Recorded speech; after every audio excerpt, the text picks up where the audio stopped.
Good morning. Today, I'm going to take you guys through a workout with me. So, you can see kind of sets and reps and what exercises I do. And then after that, we're going to talk a little bit about the quickest way to build muscle and lose fat. Currently, eating some breakfast before I hit the gym.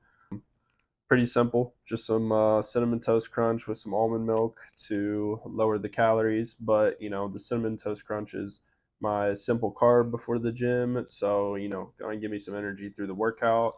And then for my protein, I have some, let's see if I can focus it. There we go. So, it's egg beaters. It's basically egg whites, but somehow they're yellow. I don't know. They just taste a lot better. And then I got some fat-free cheese on there as well. I'm gonna kill this, and then I will see you guys in the gym.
First, we're going to talk about training.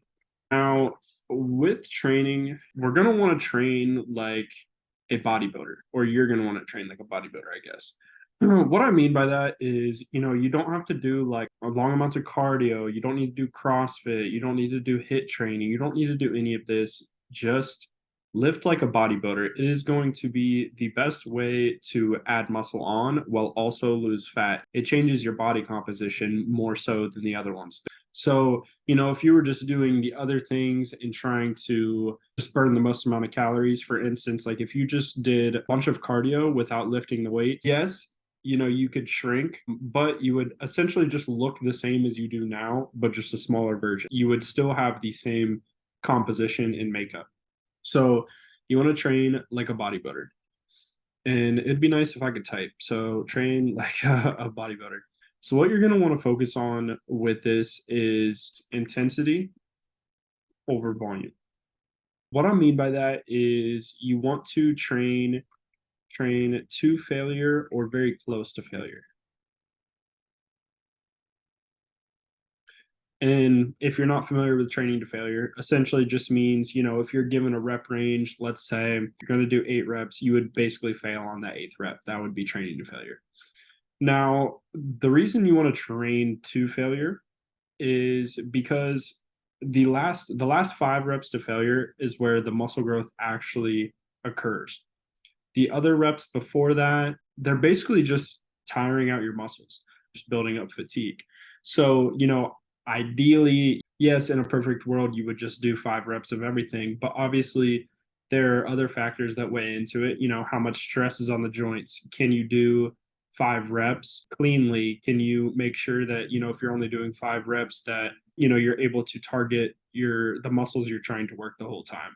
So that's why, you would go higher than 5 reps is because of those other things. But whenever you can, you want to aim for like that 5 to 7 rep range. So I will say do most things for main compounds in the 5 to 7 rep range. Now, other than that, with isolation movements that are hard on the joints, things like that, like I said, you can go a little bit higher. 8 to 12 is plenty. If you can go a little bit lower than that and keep in good form, that's fine as well.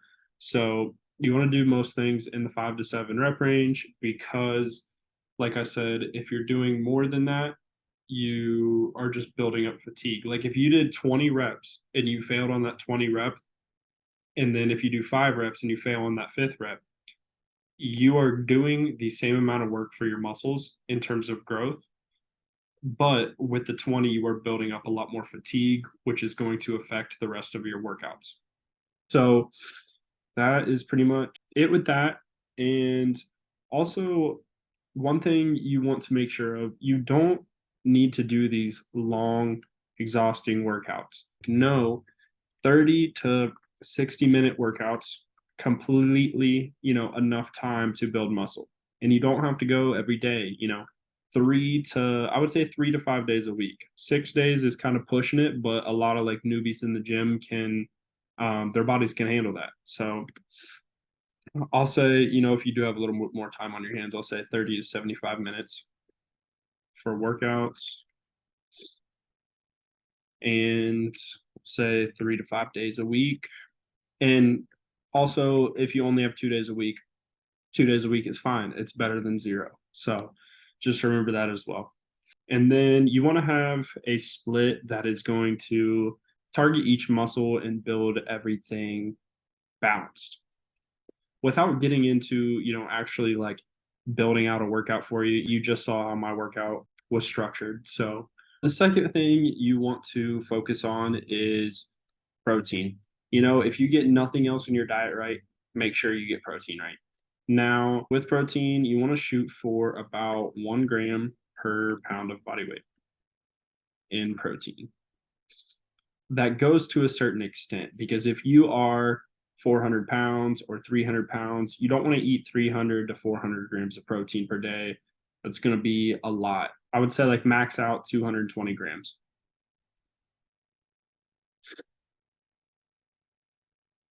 And then with this, you want to find low calorie protein sources, which is going to help you lower overall calories. If your goal is to lose weight, you might be somebody that is just skinny fat and you basically want to kind of recomp and lose that fat, but also gain muscle at the same time. So, either way, though, I would say low calorie protein sources. You've got your egg whites, your chicken breast, 96 foreground beef. You could go all the way 99.1 ground turkey, things like that. Tuna, if you can manage that. Shrimp is great.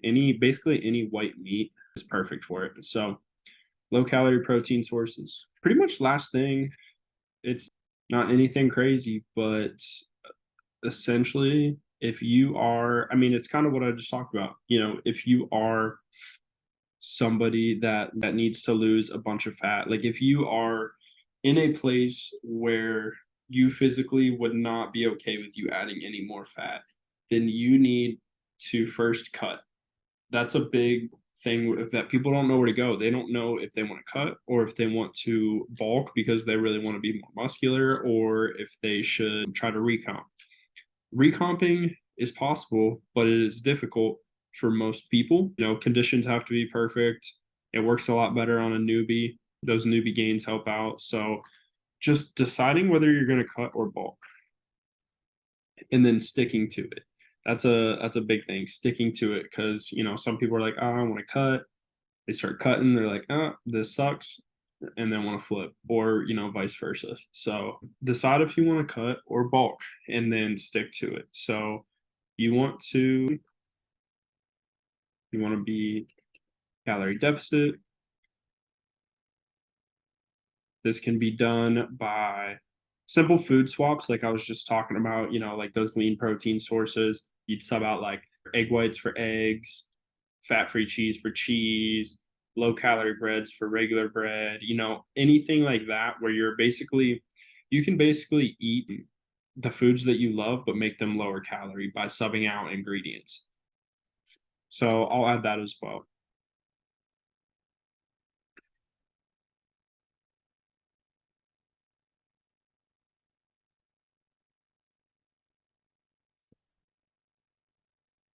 And you want to aim for about a 500 calorie deficit once you find your maintenance calories. And then bulking, you need to decide how much you want to bulk. Let's say you're 6'1", but you're only 135 pounds. You're like, damn, I really want to be 190 pounds. Okay, then you might not take things very slowly, or as slowly as somebody who only wants to gain 10 pounds, 10 to 15 pounds would. So, deciding if you're going to essentially, dirty bulk, which is just a quicker bulk with eating a little less healthy. Decide on dirty bulk or clean bulk. I can't type.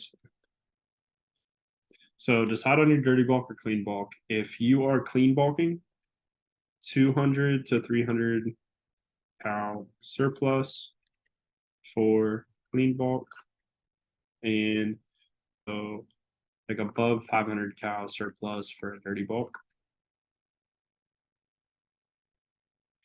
It is important to have, it doesn't necessarily have to be definitive, but you want to have a general range of how long you're going to do this, make a game plan for it. One thing I do want to add to training as well is just making sure that you are on a structured program and following a structured program with a goal. So that's pretty much the step. So the training is breaking down the muscle.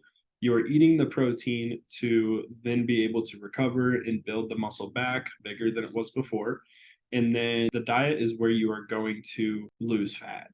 Pretty much covers everything. Got some free resources down in the description that you can download. I've got a cookbook down there that'll help you guys out. Also have a form to fill out if you are interested in working with me one-on-one. It's just like a montage at the end of some client transformations. So check those out.